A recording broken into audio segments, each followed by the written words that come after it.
What's going on, YouTube? I'm Scotch. And I'm Sniff. And we're ScotchNSniff. Today we have this really special bottle.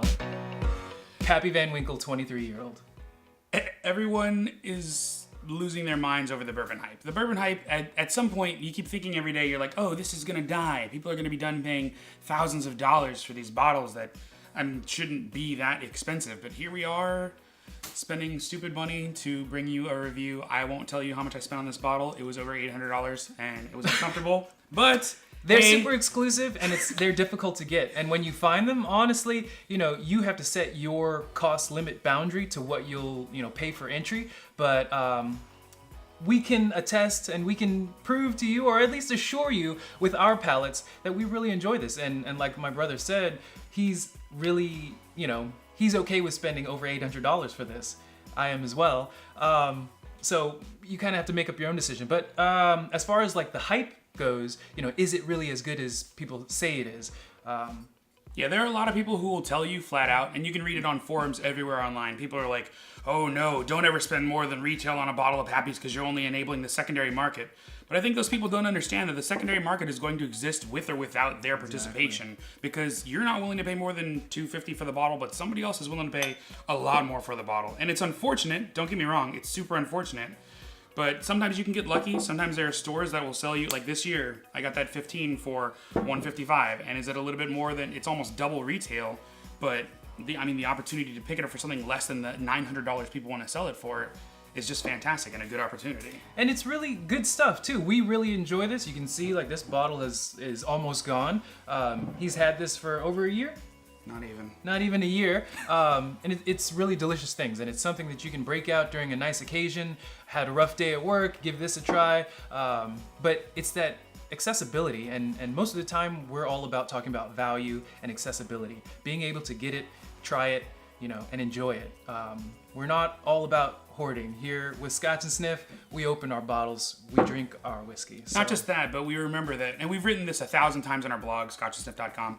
1,000 times we talked about how whiskey is for sharing. Whiskey is for, tasting is fun, sitting at home alone and really getting some amazing notes out of things when you get a chance to sit down and really chew on what it is you're drinking. But better than that will ever be is when you get to sit down with your friends who've either done something great, or it's just for no other reason than it's Friday, or somebody's having a birthday or something like that.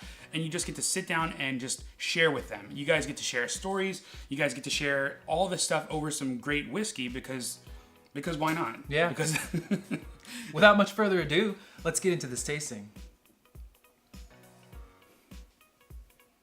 You can see with the color, we always talk about color being brown, and with this one, it's a darker brown. It's an aged, kind of like musty looking brown. You can almost imagine that this has been kept in warehouses where every barrel is moldy on the outside, and it smells like rich caramel, and I can see myself now. Pappy, are you there? No, he's not, but it's okay. Pulling it all back in, yeah, it's gold, it's aged brown. The best part about the nose, and this is, everybody can call it overrated if they want. I know I've sat down and set my own limit, is this bottle's not worth more than $1,000 to me. Between the exclusivity, between the flavors, between the taste, it is fantastic. And you read a lot of reviews where people say it tastes over oaked, and there are a lot of things that are, like Elijah Craig 23. You read a lot about people saying that it might be over oaked, but I think those people are adding water to it, because we've done reviews on this before, where if you add water to this, for whatever reason, this giant vanilla toffee bomb that you're smelling turns into this over oaked monster, and it just loses all the great flavors in it, which is just another reason why when we do our tastings, we usually do one without water and one with.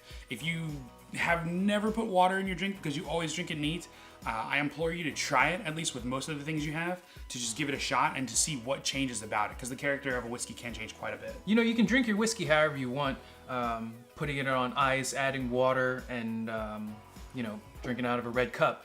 But with this, something that's aged for so long, really, you're doing it an injustice, a disservice, because just on its own, it's rich, mouth coating, it's powerful, A lot of people, maybe you mistake the power with just being over oaked, but this is, it's not tannic. It doesn't give you that in the back of your mouth, like chewing on a toothpick for too long. A lot of wood sour notes. It's delicious, it's round, it's big. I think my favorite thing about the Pappy Van Winkle, and I've found some of the nose in other whiskeys, I found some of the palate in other whiskeys, but what I have not found is that velvet. There is a feel on your tongue and on your mouth that coats. I don't have words for it. You know, it's one of those like je ne sais quoi things. It's like there's so much of that velvety feel, like you're just rubbing velvet on your tongue. And that might sound disgusting. Is that a good thing? It might sound disgusting, but in this case, it actually adds to the experience of how great this whiskey tastes. Yeah, I completely agree. Just taking the 2 sips that I've had, the mouth coating feel, it's just vanilla and caramel and this powerful, like there is oak. You know, 23 years in any oak vessel, you're gonna taste like oak. If I put you in a barrel for, we won't go there, but it's gonna be oaky, you know?